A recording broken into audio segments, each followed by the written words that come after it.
જ્યાં સુધી શ્વાસ ચાલે છે ત્યાં સુધી તમે આ પાર છો.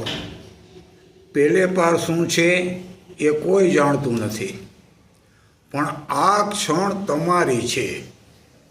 આ સમય લડવાનો નથી, પણ વહેણ સાથે વહેવાનો છે.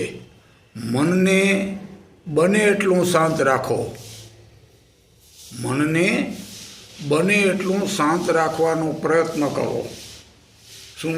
જ્યાં સુધી આ શ્વાસ ચાલે છે ત્યાં સુધી તમે આ પાર છો. પેલે પાર શું છે એ કોઈ જાણતું નથી, પણ આ ક્ષણ તમારી છે. આ સમય લડવાનો કે ઝઘડવાનો નથી, પણ વહેણની સાથે વહેવાનું છે. મનને બને એટલું શાંત રાખવાનો પ્રયત્ન કરજો. જય શ્રી કૃષ્ણ.